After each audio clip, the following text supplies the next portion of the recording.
Okay, ladies and gentlemen, I'm Richard.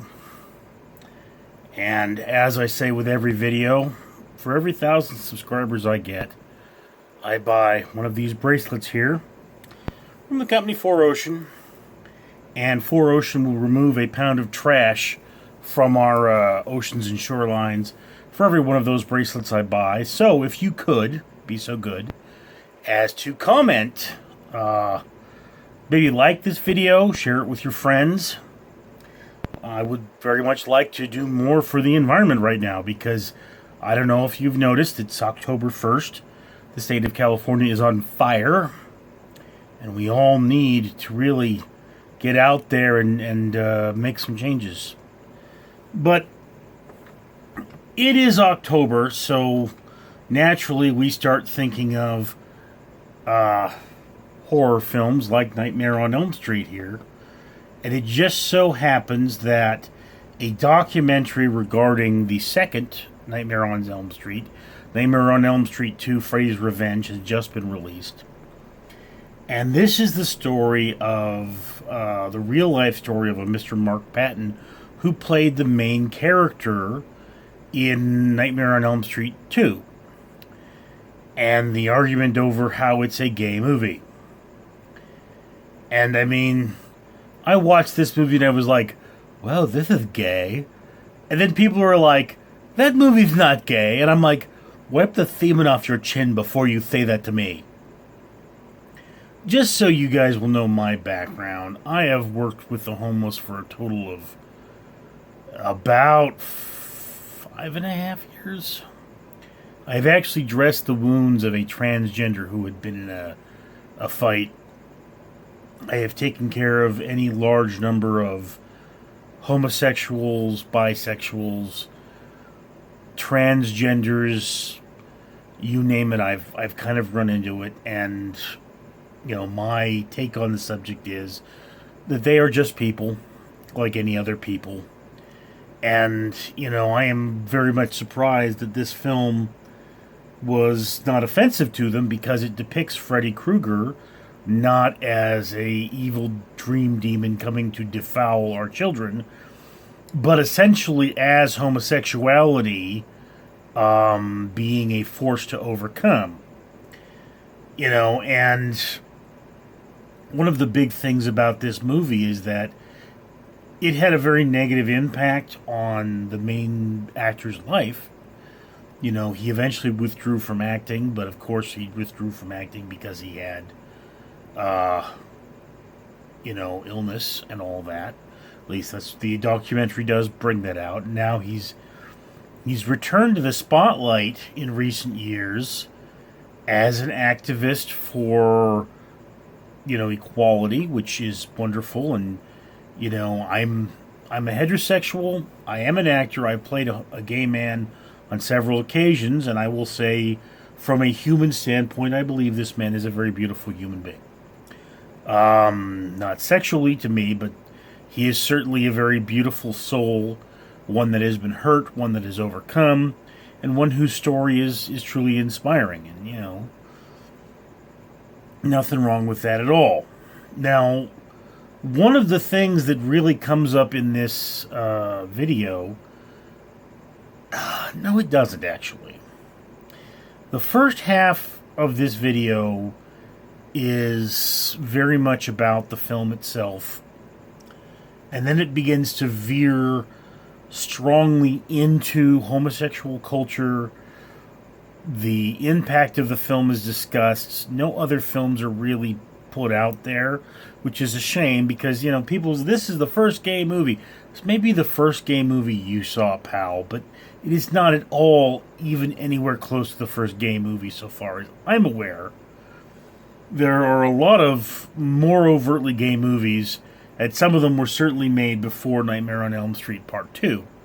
So, this particular documentary, I don't know if I've said the name, but it's Scream Queen, My Nightmare on Elm Street.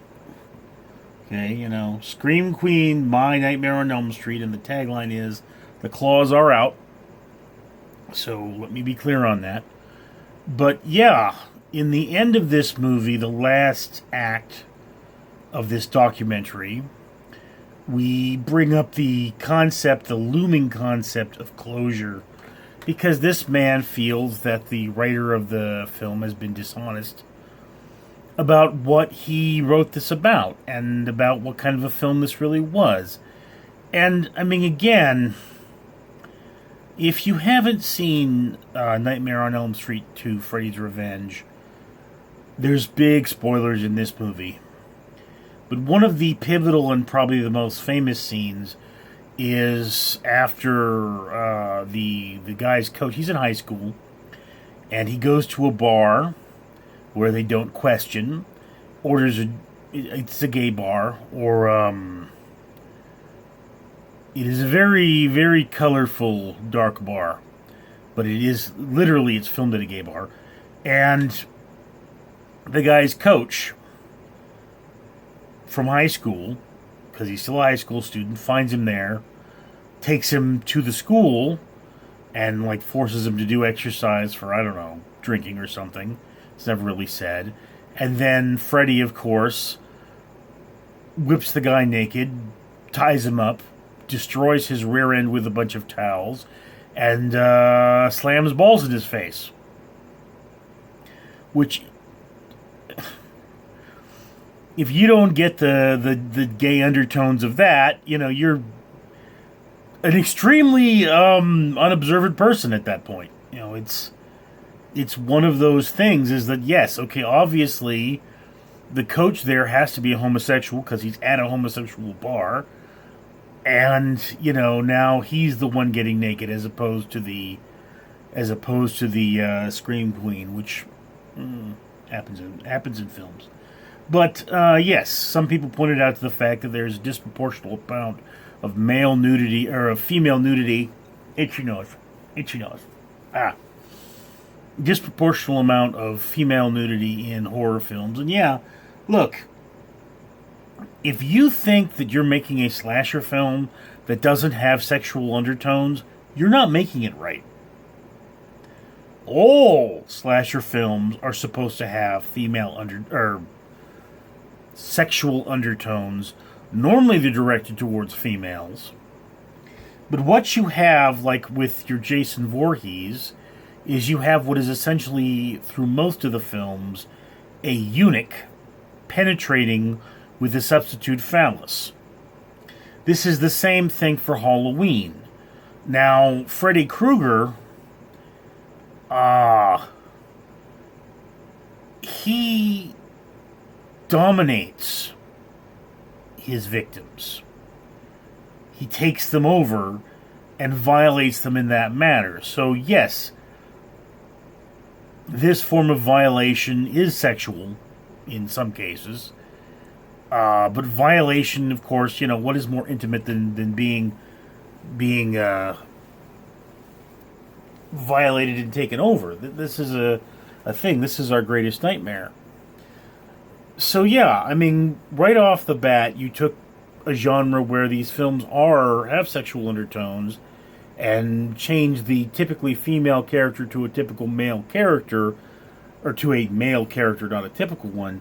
You then have a movie with some kind of a homosexual, you know, flavor to it. And again, you know, what we've come out with is the very simple fact that I'm very happy that Mark Patton has found the closure he wanted in life. And, you know, Freddy's Revenge is often considered a low point in the series to heterosexuals, but a landmark film for homosexuals. And, I mean, appreciate it for what it is. If you decide to skip that movie entirely, as a Nightmare on Elm Street fan, it does not figure into the continuity of the other films at all. But, you know, it had an impact and was a commercial success. And the final thing in the last few minutes of this film is that it does mention the fact that we are living in a society that is sliding back in terms of progress. And there is a picture of Donald Trump in the end, somewhere in there if you keep watching. And it's saying, look, don't let this film become your reality. Don't let the film Freddy's Revenge become your reality, and don't force our homosexual friends back in the closet. Because, again, everyone is just a person. I mean, there's no such thing as homosexuals are all this, or homosexuals are all that, or every homosexual does this, or every homosexual does that. I have met in my lifetime hundreds of different examples of homosexuality, and I can tell you they are as varied and as unique as heterosexuals are. But if you are a homosexual, you may watch this film and you may find comfort and validation if you need that.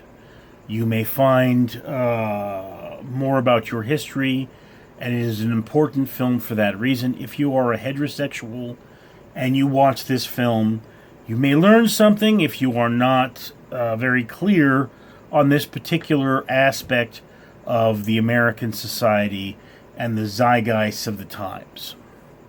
Okay, so this is a documentary that teaches you very little about horror, but strongly about AIDS, sexuality, and, how human beings treat each other.